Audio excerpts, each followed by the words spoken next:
तो आइए अब हम मोशन के प्रकार के बारे में पढ़ लेते हैं, टाइप्स ऑफ मोशन।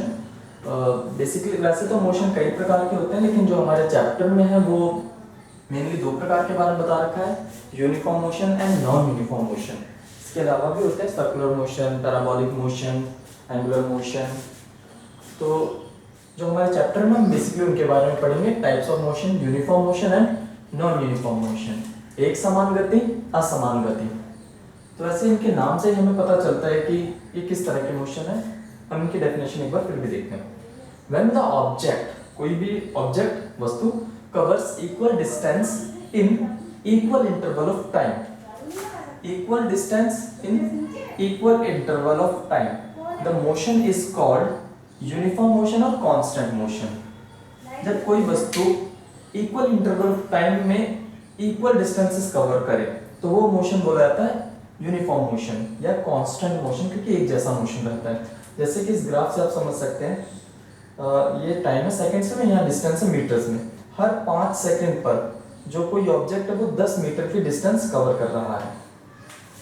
तो ये जो मोशन हो ये पढ़ा जाएगा, ये बोला जाएगा यूनिफॉर्म मोशन, ये यहाँ पर।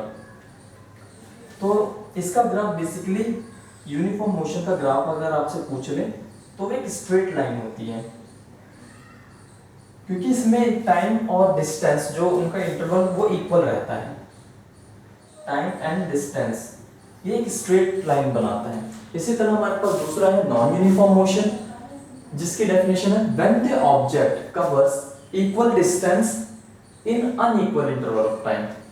डिस्टेंस मान लो अलग अलग समय पर वो एक इक्वल डिस्टेंस कवर कर रहा है इन अनइक्वल इंटरवल ऑफ टाइम। और दूसरा भी इसका तरीका हो सकता है और unequal distance in equal interval of time, यानी कि हर वो कुछ पर्टिकुलर सेकंड्स में या मिनट में वो एक अलग अलग डिस्टेंस कवर कर रहा है। तो कुछ भी हो सकता है दोनों में से, लेकिन इस तरह के मोशन को हम लोग क्या बोलेंगे, नॉन यूनिफॉर्म मोशन या वेरिएबल मोशन, यानी कि वो वेरी करता जाता है ऊपर नीचे। जैसे कि आप यहाँ से ग्राफ से समझ सकते हैं, पहले 5 सेकंड में ऑब्जेक्ट जो है वो, अगर मैंने इसको डिफाइन करा, ये मीटर में 10 मीटर, 20, 30, 40, पहले 5 सेकंड में 10 मीटर उसने डिस्टेंस कवर करा। फिर अगले 5 सेकंड में उसकी जो डिस्टेंस है वो हमारे पास ये क्या हो जाएगी, आप समझ सकते हैं, ये 25 मीटर के अप्रॉक्स। फिर अगले 5 सेकंड में वो जस्ट 5 मीटर ही बढ़ा, जो 30 मीटर पर आके रुक रही है। इस तरह से जो टाइम तो यहाँ पर इक्वल है 5-5 सेकंड में, लेकिन डिस्टेंस उसकी डिफरेंट है। तो इस तरह के मोशन को हम बोलते हैं नॉन यूनिफॉर्म मोशन। और इसका बेसिकली ग्राफ किस तरह से बनाया जाता है, इसको हम लोग कह सकते हैं कर्व टाइप ग्राफ, जो मतलब स्ट्रेट ना होकर के थोड़ा ऊपर नीचे हो, जिगजैग टाइप हम कह सकते हैं कर्व ग्राफ। ओके, तो आई होप आपको इनमें डिफरेंस समझ आ गया होगा। आप इसका स्क्रीनशॉट ले सकते हैं। इसके बाद हम कुछ ग्राफ्स की बात करते हैं। जैसे कि आपको ये पता चल गया, यूनिफॉर्म मोशन का ग्राफ एक स्ट्रेट लाइन होता है, नॉन यूनिफॉर्म मोशन का ग्राफ एक कर्व लाइन होता है जो नॉन स्ट्रेट होता है। अगर आपसे बोला जाए कि आप किसी ऑब्जेक्ट जो कि रेस्ट पर है उसका ग्राफ बनाएं, तो आप किस तरह बनाएंगे?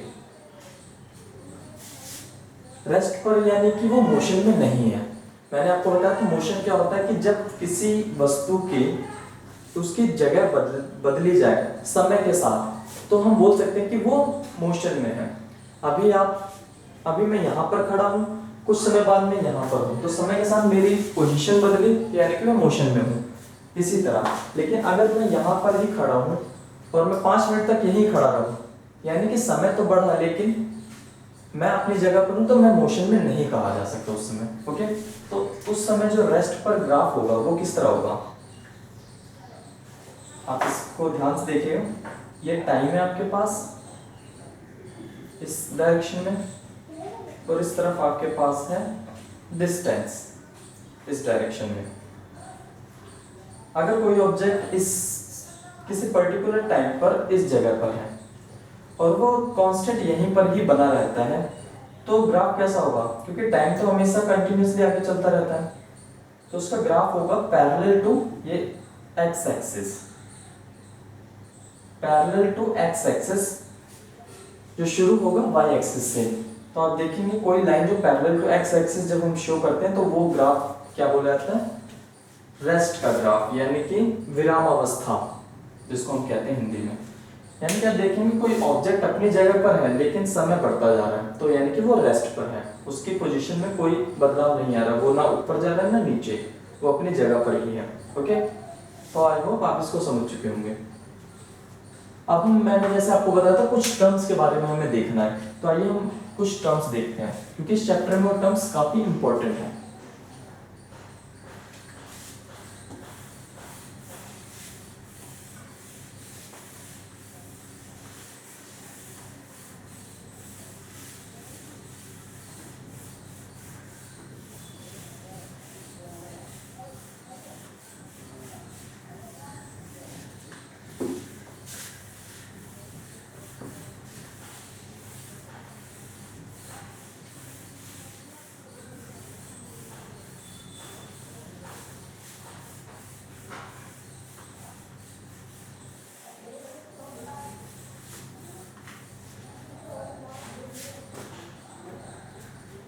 देखिए, सम इंपॉर्टेंट टर्म्स जिनके बारे में पढ़ने वाले हैं। सबसे पहले डिस्टेंस, जिसको हिंदी में हम कहते हैं दूरी। ओके, ये क्या होते हैं? तो द एक्चुअल लेंथ या the actual length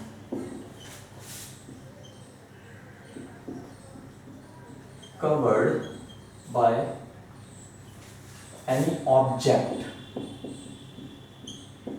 is called distance। तो जैसा मैंने आपको बता रखा था, डिस्टेंस क्या होता है, स्केलर क्वांटिटी, ये याद रखिएगा। और इसकी जो एसआई यूनिट होती है, जैसे हम बोलते हैं कि डिस्टेंस कुछ भी हो सकता है कि 10 किलोमीटर, 10 मीटर, कुछ भी हो सकता है, 10 सेंटीमीटर। तो जो बेसिक जो एसआई यूनिट होती है, स्टैंडर्ड जो इंटरनेशनल जो यूनिट होती है, वो क्या होती है हमारे पास, मीटर।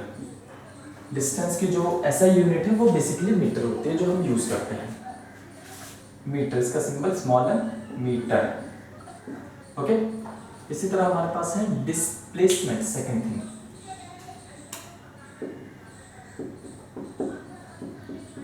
डिस्प्लेसमेंट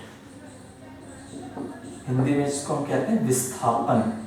प्लीज ये हिंदी वाले बच्चे जो हैं वो हिंदी के जो टर्म्स है प्लीज याद रखिए, वो जो मैं हिंदी में बोल रहा हूँ उसको ध्यान से सुने। हिंदी और इंग्लिश में दोनों में एक्सप्लेन कर रहा हूँ चीजें। डिस्प्लेसमेंट यानी कि विस्थापन।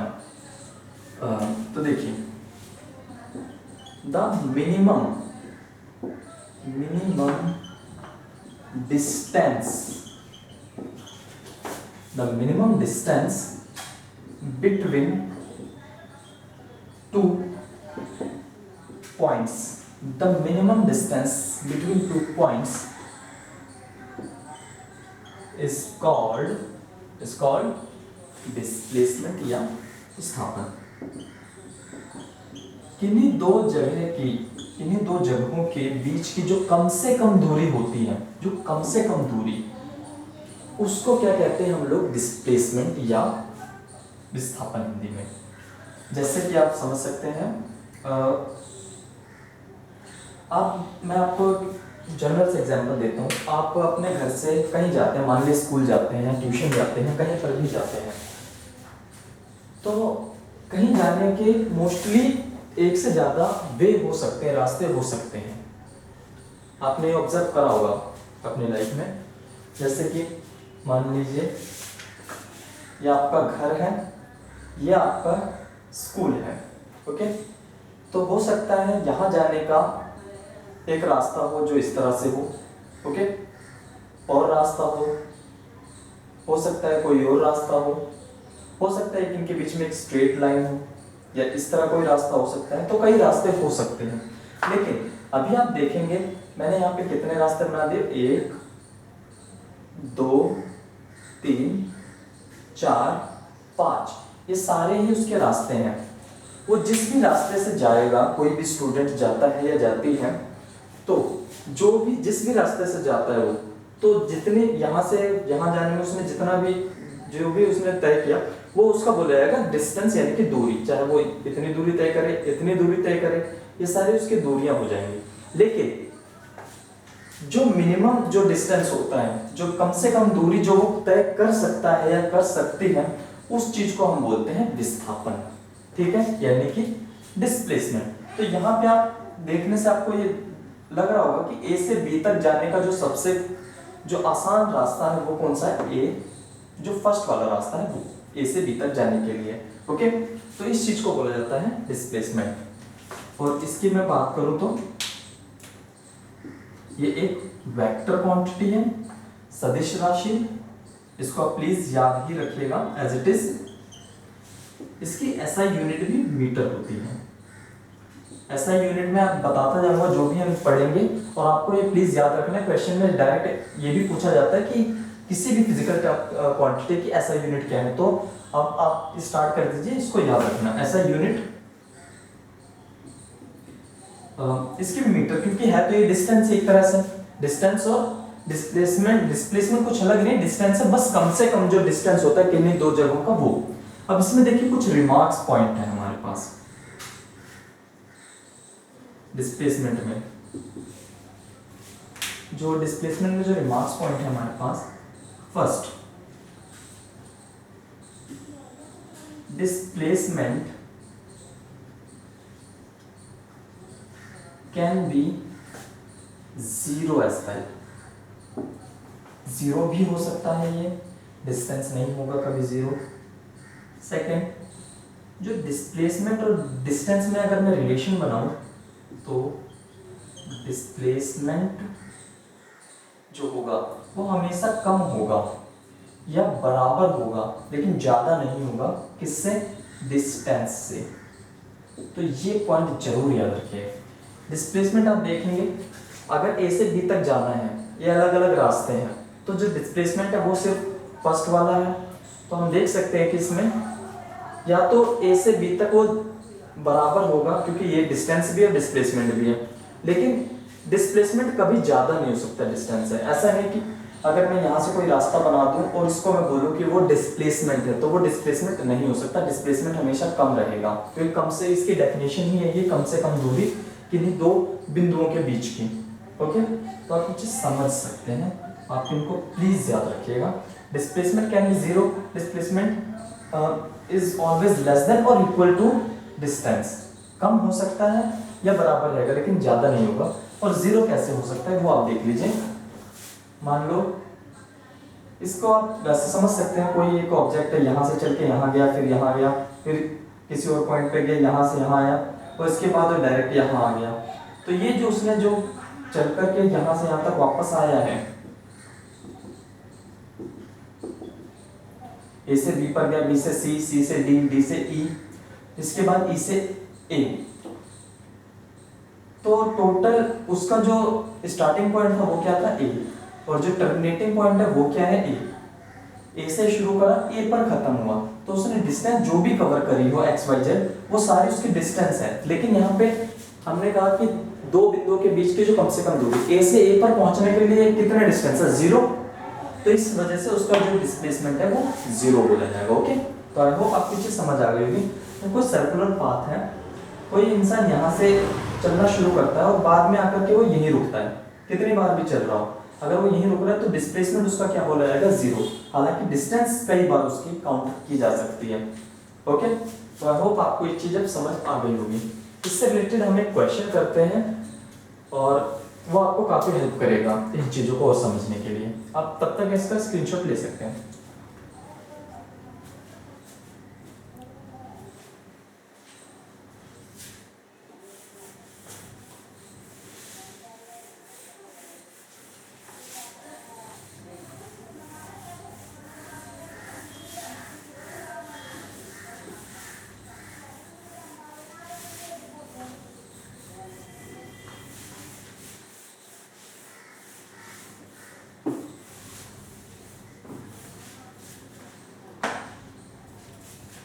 तो देखिए एक क्वेश्चन है,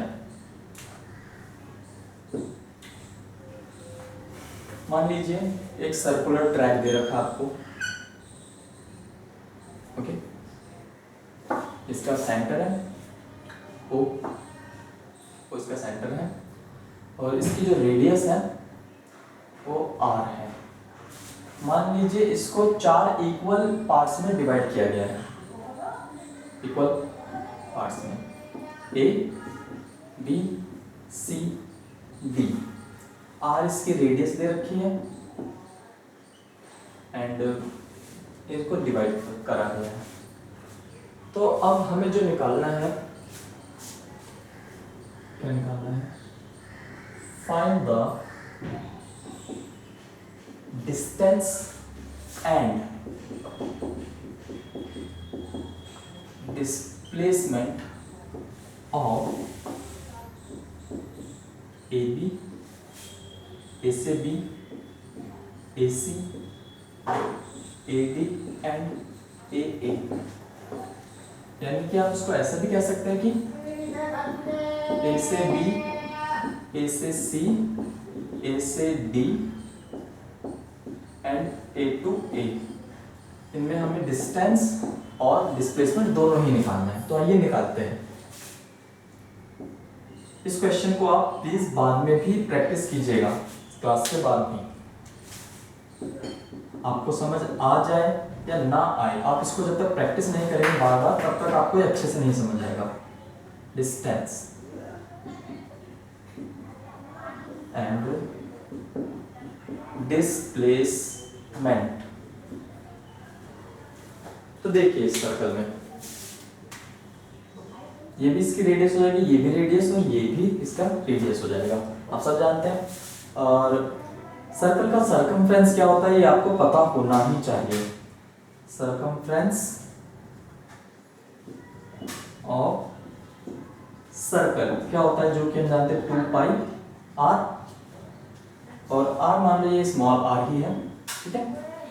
तो ये चीज, हाँ, ये इसके r डिस्टेंस r। अगर मैं इसको यहाँ पर कोई नाम दे दूं, मान लो r जो है यहाँ पर वो 2 हम मान लेते हैं, कंसिडर कर लेते हैं, ओके। रेडियस कितना दे रखा है 2, ये भी 2 होगा, ये भी 2, ये आप सब जानते हैं 2 होगा, लिखने की जरूरत नहीं है। तो रेडियस जो दे रखा वो 2 दे रखा है, ओके। रेडियस कितना दे रखा है 2 मीटर। तो अभी हमें बात करनी है, ये चलो पहले हम पूरा देखते हैं A से A तक का, ओके। A से A तक का जो सर्कमफ्रेंस होगा, यानी कि वही इसका डिस्टेंस होगा। सबसे पहले हम A से A देख लेते हैं। जो सर्कमफ्रेंस होगा A से चलने पर, यानी कि यहाँ से यहाँ तक कोई पार पे, यहाँ से कोई चल के यहाँ आता है, यानी कि इसका जो सर्कमफ्रेंस है वही इसका डिस्टेंस हो गया। तो वो कितना होगा 2 पाई r, यानी कि 2 पाई इंटू 2 यानी कि 4 पाई, ओके। पाई की वैल्यू हम नहीं रखते हैं। तो जब A से A उसको चलना था तब उसका डिस्टेंस कितना हुआ, यहाँ पे हमें क्या निकालना है, A से B, A से C, A से D, A से A, ओके। तो A से A में डिस्टेंस उसका कितना हो गया 4 पाई मीटर। लेकिन डिस्प्लेसमेंट हमें सब हम जान चुके हैं कि जो दो बिंदुओं के बीच की जो कम से कम दूरी, A से A पे आने के लिए कम से कम दूरी क्या 0, तो डिस्प्लेसमेंट यहाँ पर क्या होगा 0 मीटर, ओके। हमें पूरा एक पता चल गया कि पूरी डिस्टेंस कितनी है 4 पाई है।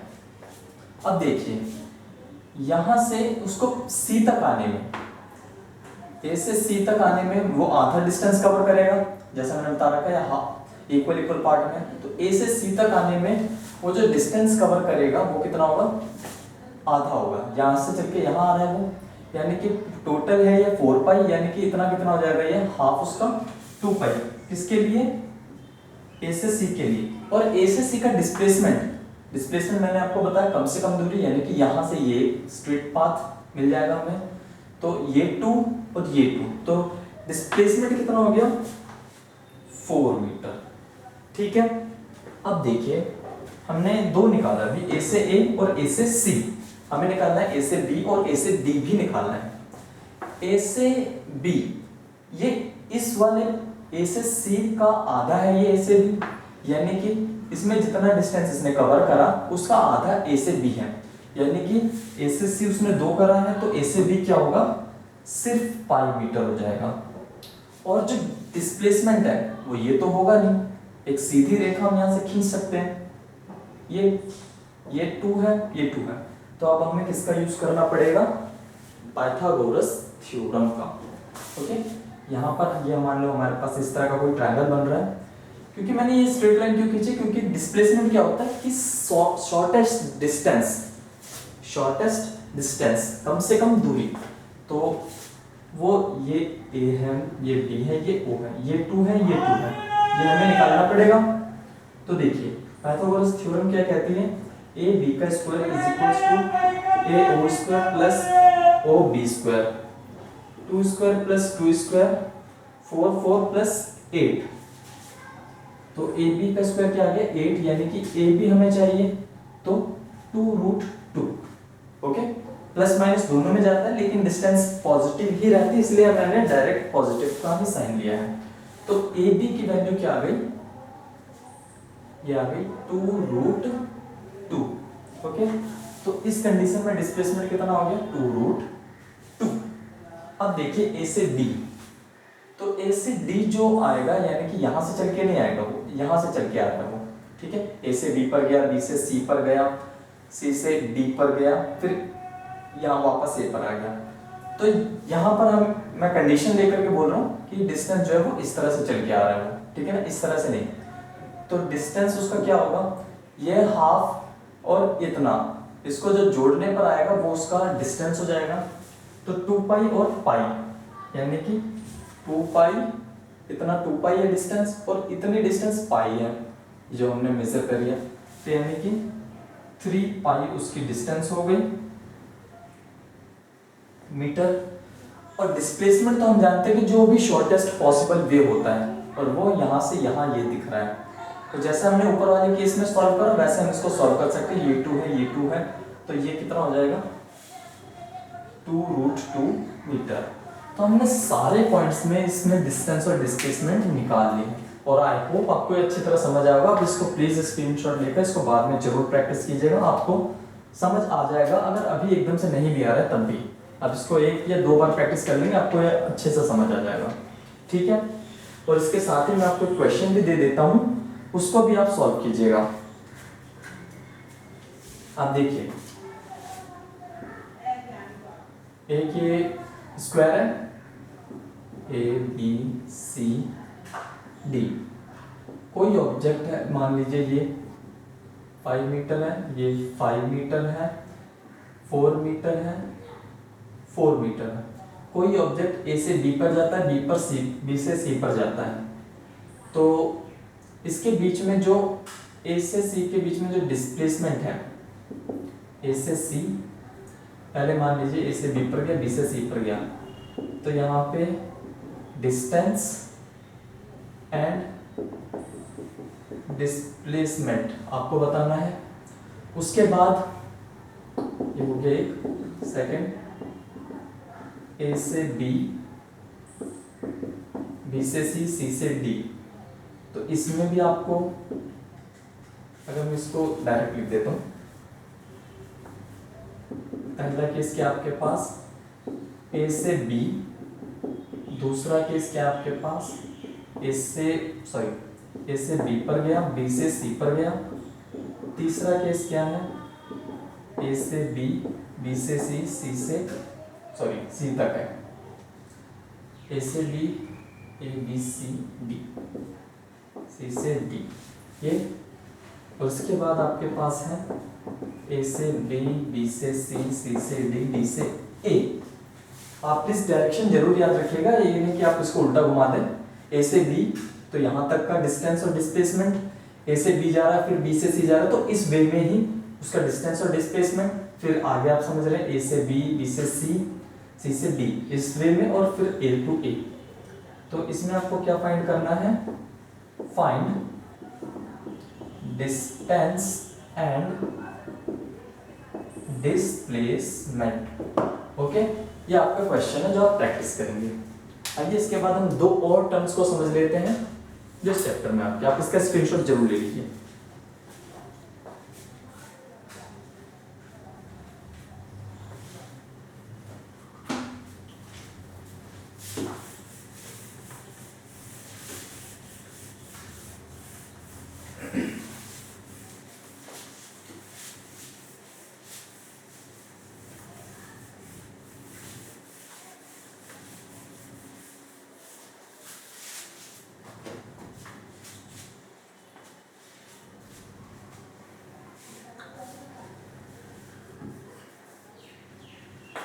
तो देखिए, अब एक है आपके पास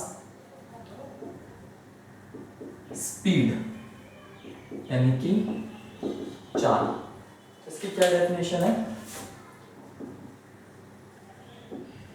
the distance per unit time